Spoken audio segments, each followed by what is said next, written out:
다이제스트라는 책에 실린 글 가운데 사람들은 걱정과 염려를 버릇처럼 하게 된다 하는 말이 있습니다.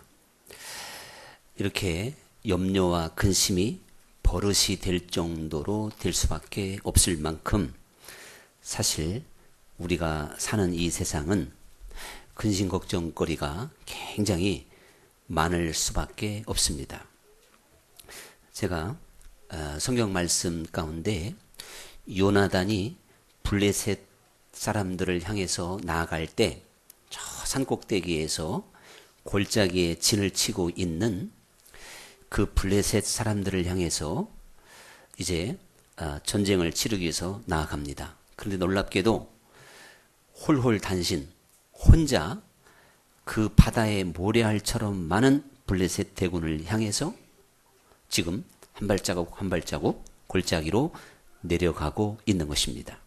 그 높은 산에서 진을 치고 있는 블레셋 사람들의 그 눈동자와 창끝에서 번쩍이는 섬광, 이런 것들을 보면서 내려가고 있는 요나단이구나 하는 생각을 할 때 그 요나단의 두려움과 염려가 얼마나 사실은 있었을까 하는 그런 생각도 해봤지만, 그러고 보니 사실 한평생을 우리가 이 세상을 살면서 마치 내가 지금 요나단이 되어서 세상의 수많은 근심 걱정이 나를 공격해 오고 위협해 와서 그것 때문에 삼킴을 받을까 두려운 마음으로 살아가는 인생들의 모습도 보았습니다.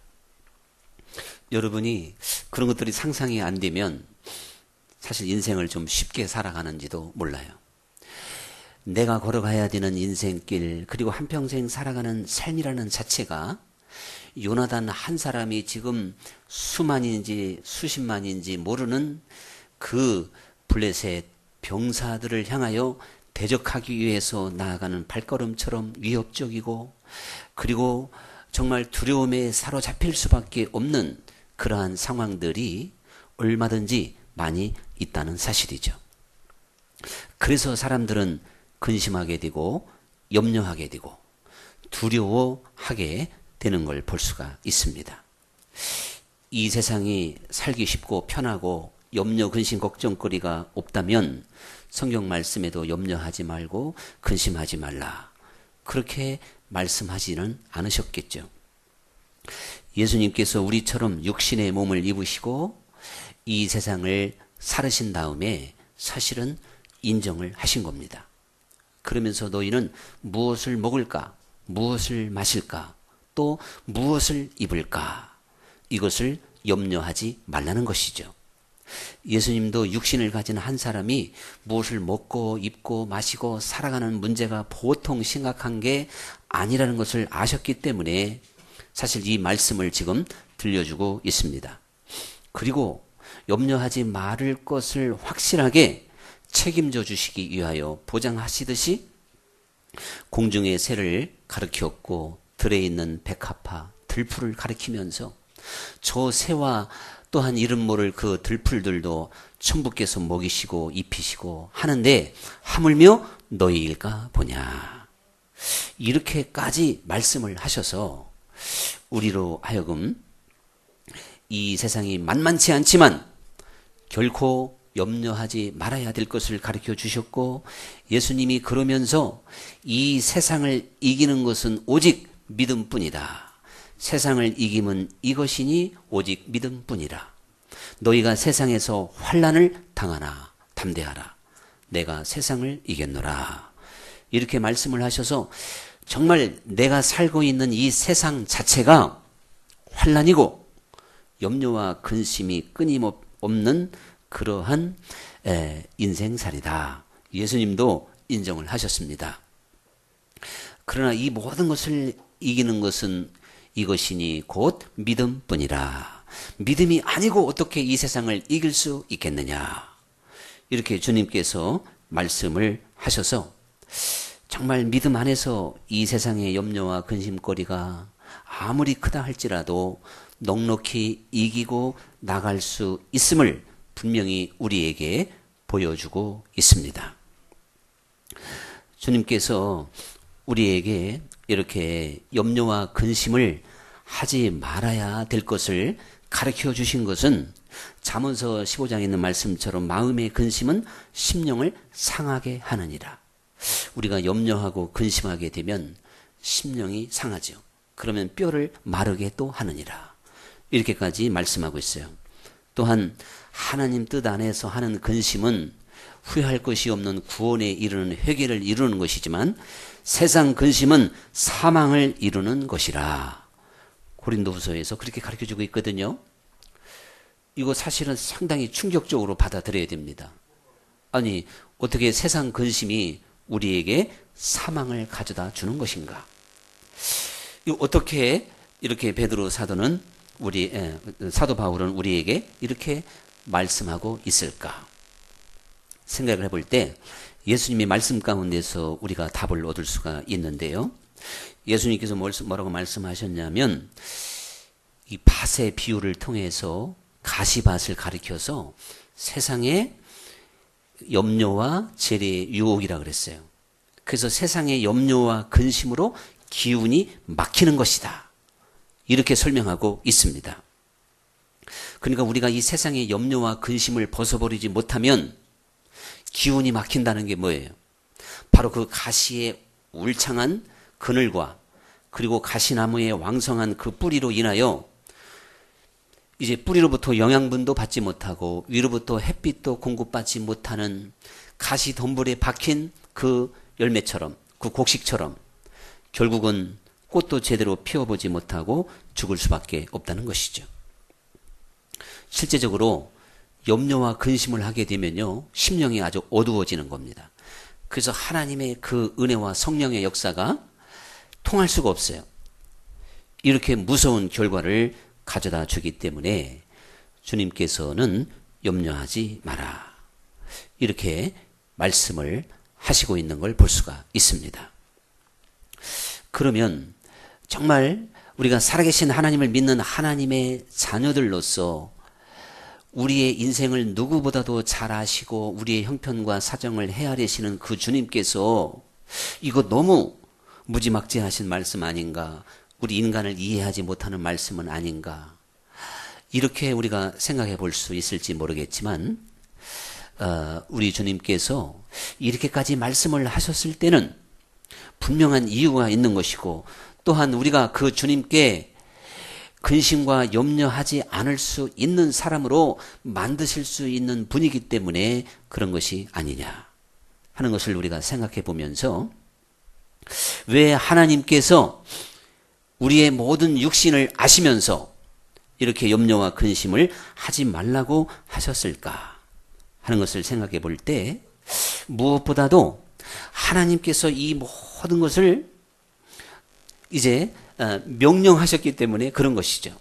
하나님께서 염려하지 말라 이렇게 말씀하셨는데 그래서 오늘 말씀에도 보면 내 짐을 여호와께 맡기라. 그러니까 하나님이 책임져 준다는 이야기죠. 이렇게 말씀하셨을 때는 약속이 있는 것이고 책임져 주는 것이다. 이것을 우리에게 분명히 지금 설명해 주고 있는 것입니다. 그러면서 베드로 사도는 또 너희 염려를 다 주께 맡겨라. 이는 그가 너희를 돌보심이라. 하나님께서 우리를 돌보시기 때문에 하나님께서 그것을 또한 지켜주시기 때문에 염려하지 말고 근심하지 말라. 이렇게 말씀하고 있는 겁니다. 미국의 심리학자들이 통계를 뽑았는데요. 사람들은 미래에 다가올 것 때문에 40%를 염려한대요. 그리고 지나간 과거의 일로 30%가 또 염려사항이 된다는 것입니다. 그리고 12%는 남이 당한 불행을 보고 저 불행이 나한테 오면 어떡하나? 이렇게 또 염려를 한다는 것이.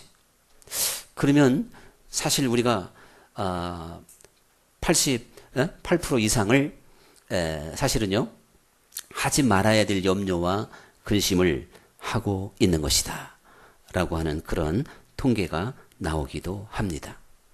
주님께서 무책임하게 염려하지 마라, 근심하지 마라, 두려워하지 마라 이렇게 말씀하신 게 아닌 것이죠. 예수님께서는 수고하고 무거운 짐진 자들아 다 내게로 오라. 내가 너희를 쉬게 하리라. 이렇게 말씀을 하셔서 우리 주님께서 이 염려와 근심의 독이 치명타를 주고 하나님과 우리 사이의 관계 자체를 끊어버리는 것이기 때문에 이 염려와 근심을 반드시 받으시고 그것을 해결해 주시고 우리가 이 세상을 살아가면서 염려하지 않도록 해주기를 하나님은 간절히 원하고 있다는 사실을 믿어야 될 줄로 믿습니다. 하나님께서 우리의 염려와 근심을 받아주지 않는다면 우리는 인생의 수고와 무거운 짐 때문에 다 죽을 수밖에 없을 거예요. 기진맥진할 수밖에 없어요. 우리 주님은 인자가 이 땅에 온 것은 양들로 생명을 얻되 더 풍성히 얻게 하려 하심이라. 이 말씀의 내용이 무엇이겠어요? 그러나 도적이 오는 것은 빼앗고 죽이기 위해서 오는 것이다.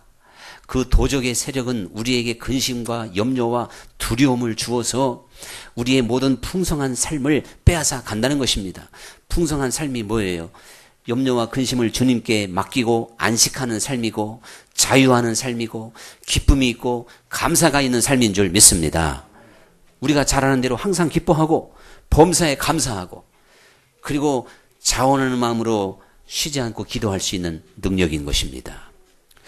우리 하나님께서는 우리의 심령에 이렇게 아름다운 모습을 볼 수 있기를 원하시는 줄 믿습니다. 우리 심령의 어두움이 바로 근심이란 말이에요. 칠흑과 같이 깜깜한 것이 바로 염려인 것입니다. 하나님과 나 사이에 근본적으로 아주 장애물이 두려움인 것입니다. 하나님은 우리가 이 세상을 그렇게 살아가기를 원하지 않습니다. 그야말로 풍성한 삶을 보장해 주셨고 그렇게 믿음을 갖고 살아가기를 원하시는 줄 믿습니다. 사람들이요, 제가 볼 때는 하나님께서 가장 힘들고 답답하고 어떻게 보면 죄악으로 여기는 것이 염려와 근심, 걱정인 거예요. 근데요, 제가 말이죠, 염려하고 걱정하고 두려워하면요, 우리 장로님들과 권사님들이 저를 위로해 줄 거야. 근데 오목사 하도 쌩쌩하고 전혀 그런 게 없으니까 가끔씩 보면 어글짝 놀 때가 있더라고. 예. 제가 얼마나 눈치가 빠른 사람이에요. 그건 제 아내도 그래. 제가 하도 용감하게 살아가니까 아주 어떻게 하면 저 양반 길을 좀 죽여볼까 하고 가끔씩 태클을 걸 때가 있었어요. 왕년에는. 그럼 어느덧 그게 사라졌더라고요. 해봤자 안 돼서 그랬는지 이제 은혜를 받아서 그랬는지 는 모르겠지만서도. 그런데요, 하나님, 근데 사실은 그게 목사가 많이 염려하고 근심하면 이거를 엄청난 큰 죄가 되는 거예요. 교회 자체가 무너지는 것이고 제가 10% 걱정하면 여러분은 100% 걱정해 버립니다. 이 원리가 그렇게 돼 있기 때문에요. 그런데 제가 무슨 도덕적이나 뭐 잘못한 건 왜 그랬냐고 팔걷어 붙이면서 따지는 분들이 염려하고 근심할 때는 위로한다면 이게 말이 되냔 말이에요. 그걸 진짜 따져야 되는데 제가 무슨 얘기냐면 물론 저도 마찬가지예요. 염려하고 두려워하고 걱정하는 분들은 막 위로하기가 급급해 그거를. 그런데 이제 위로가 지나서 그 다음에는 막 따져야 돼. 이 경우대로 따지면 이게 되는 겁니까? 해야 되는데요. 아유, 따지면 낙심할까 봐 따지지도 못해 또. 그러니까 하나님도 그러셔요. 하나님 편에서 봤을 때 가장 괴롭고 가장 하나님을 정말 힘들게 하는 것은요, 우리가 염려하고 근심하고 두려워하는 것입니다. 여러분, 모든 것이 다 하나님 손에 있기 때문에 아니 전능하신 하나님, 전지하신 하나님을 믿으면서 염려한다고 하는 건 말이 안 된다는 거예요. 이게 도대체 하나님과 상관이 없는 거라면 염려해야 돼요. 하나님과 전혀 무관한 것이라면 우리는 근심하고 두려워해야 됩니다. 그러나 여러분, 알파와 오메가가 되시는 하나님이시기 때문에 처음부터 마지막까지 우리를 이 세상에 보내시고 저 천국에 올라갈 때까지 하나님은 우리의 모든 형편과 사정을 아시며 나의 답답한 문제를 아시며 그리고 그 모든 것이 다 주님 손 안에 있다고 말씀하고 있는 줄 믿습니다. 어린 아이들에게 있어서 부모님이 모르는 문제가 생기면 그 말대로 문제가 발생합니다. 그런데 부모님들이 되게 알아요. 자녀들의 문제를. 그래서 오른손이 한 일을 왼손이 모르게 도와줄 수도 있어요. 요람에 있을 때부터 어떻게 보면 이제 완전히 독립할 때까지 그 자녀의 고충을 부모가 모르면 문제가 생깁니다. 그래서 종종 요즘에 군에서 그렇게 사건이 벌어지는 이유가 뭐예요? 그 부모가 모르기 때문에 그러한 문제가 터지는 거고, 학교에서도 왕따를 당하는 걸 부모가 모르면 엄청난 문제가 생깁니다. 부모님은 설령 자식의 고충과 지금 형편과 사정을 잘 헤아리지 못하고 알 수 없는 게 많이 있겠지만, 하나님은 내 형편과 사정을 너무나도 잘 아셔서 때를 따라 도우시고 은혜 베풀어 주시는 분인 줄 믿습니다. 결코 죽이지 않고 망하지 않게 하시며 역사하시는 분입니다. 그래서 몇 번 말씀드렸듯이 감당할 시험밖에 주지 않는다 그랬고, 또 그것도 시험 당할 때는 반드시 피할 길을 하나님이 예비하신다, 이렇게 말씀을 하셨습니다. 우리의 머리털 하나까지 헤아리시며 우리의 모든 것을 다 아시는 그 하나님을 우리는 지금 믿고 있는 것입니다. 주님 안에서 믿음을 가질 수 있기를 간절히 축원합니다. 요셉이 자기가 노예의 신분에 지금 빠져들게 되었을 때 너무 기가 막히잖아요. 그저 채색 옷을 입고 어리광을 부르면서, 그리고 그 아버지의 백으로 형들에게도 큰소리 땅땅 치면서 살았던 이 요셉이 하루아침에 노예가 됐으니 자기의 사정을 들어줄 사람도 없고, 자기를 위하여 시중 들 사람도 없고, 자기가 직접 오히려 섬기고 그야말로 인간 이하의 대접을 받는 참담한 현실을 그 앞에서 견뎌낼 사람이 누가 있겠습니까? 요셉의 하루하루의 삶은 두려움과 그리고 절망, 낙심 자체였을 것입니다. 그래도 요셉이 그 가운데에서도 상당히 기운차게 살았으니까 보디발에서 총리가 되기도 했고, 감옥에 들어가도 얼마나 멋있게 살았으면 간수장이 10세까지 맡겼냔 말이죠. 모든 일을 다 감옥의 일을 맡겼겠느냐. 여러분, 정말 이 세상을요, 용감하게 씩씩하게 그리고 즐겁게 기쁘게 살면 다른 사람이 나를 믿어주고, 우리가 여러분 왜 그런 거 있지? 옛날 선비가 사흘 굶었어도 맹물 마시고 뭐 한다고요? 네, 이를 쑤신대. 맹물 마시고 이를 쑤시는 선비는 돈을 빌릴 수가 있지만, 지금 인상 쓰고 배고프고 사흘 굶었다 하는 사람한테는 고구마도 안 줍니다. 줘봤자 뭐 아무것도 받을 일이 없으니까. 요셉이 엄청난 인생의 두려움 앞에 이 노예가 됐으니 그것처럼 큰 두려움과 낙심이 어디에 있었겠냔 말이죠. 그래도 기죽지 않고 전능하신 하나님을 믿었습니다.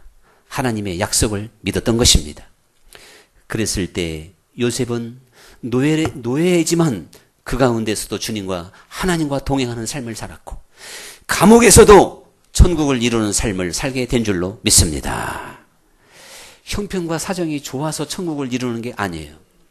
내 형편과 사정 지금 모습 그대로 지금 이 순간에 우리는 천국을 이루어서 풍성한 삶을 소유하는 하나님의 자녀의 권세가 있는 삶이 되어야 될 줄로 믿습니다. 여러분 나이아가라 폭포를 잘 아시죠? 근데 그게 폭포가 높이가 50m 이상인가 봐요. 그래서 블로딘이라고 하는 전 세계에 아주 이름 있는 고개사가 말이죠. 그 폭포가 50m 높이에 또 길이가 335m라는 거예요. 근데 거기를 이제 외줄 타기로 떨어지면 그냥 죽는 거죠. 왕복을 했어요. 그럼 몇 미터예요? 335 곱하기. 하여간 그건 이제 지금 계산을 하지 말라. 그것도 하다가 또 까먹으면 안 되니까. 그런데 거기를 왕복을 왔다 갔다 하고요. 그 사람들은 이제 막 경탄하고 이제 더 이상 하지 않겠지. 그랬는데 거기에 또 머무르지 않고 그 다음에는 요리하는 재료를 가져가더니 그 중간에 가가지고 가장 흔들리는 줄이 그 중간에서 거기서 이제 이렇게 요리를 해가지고 또 먹어서 사람들한테 시범을 보이는 거예요. 아까보다 더 큰 박수가 나왔어요. 이제는 그만하겠지. 아니 그런데 세상에 이번에는 빈 수레를요 끌고 그 수레가 또 한 바퀴일 거 아닙니까? 바퀴 하나밖에 없는 그 수레를 끌고 거기를 또 왕복을 하는 거예요. 그러고는 내려왔어요. 그때 그걸 구경했던 어떤 공작이 막 경탄하면서 세상에 정말 당신처럼 이렇게 신기한 기술, 당신은 정말 대단한 능력이 있다고 아주 경탄을 하니까 이 블러딘이 그러면 공장님 아까 빈수레 한번 타시고 왕복 좀 해보시겠습니까? 그러니까 얼굴이 백지창이 돼가지고 아이고 난 못한다고. 여러분 중에 내 실력을 믿으면 이 빈수레를 앉아서 335m를 왕복 한번 해볼 수 있는 사람 나오라 하니까 아무도 안 나오더래. 그때 어떤 늙은 여인 한 사람, 할머니가 나왔어요. 사람들이 저 사람이 누구냐? 벌써 눈치 빠른 분 아시네.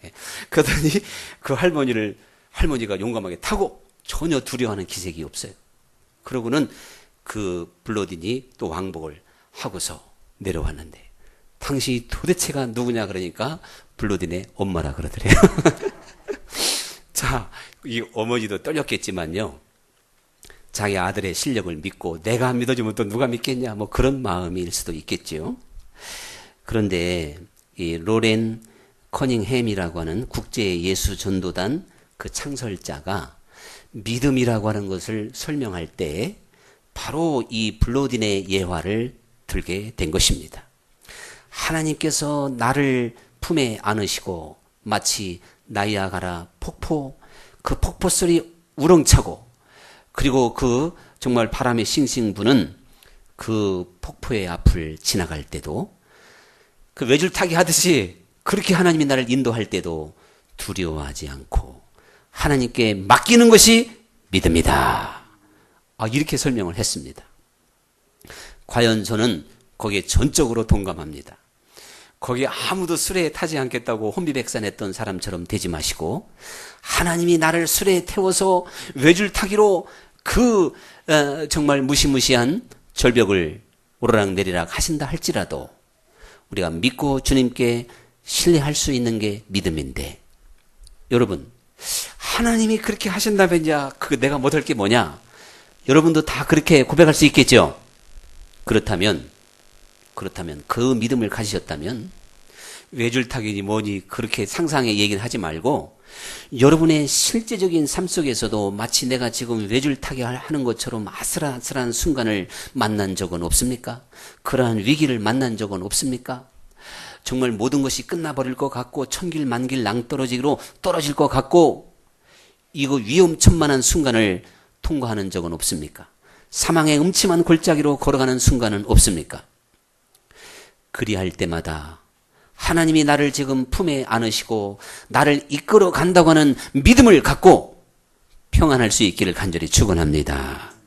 오늘 말씀 그대로 네 짐을 여호와께 맡기라.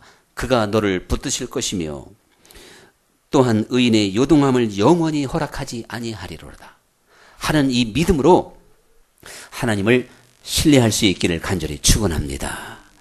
이것이 믿음의 실제잖아요. 실제로 믿음은 내 생활 속에서 너무나도 절실히 필요한 것입니다. 오늘 이 믿음으로 무장해서 외줄타기와 같은 내 인생길에서도 강하고 담대할 수 있기를 간절히 축원합니다. 그래서 우리의 심령이 항상 밝은 빛이 드리워져야 되겠고 하나님께서 기뻐하는 아름다운 영혼으로 정말 담대한 영혼으로 인생의 길을 걸어갈 수 있기를 간절히 축원합니다.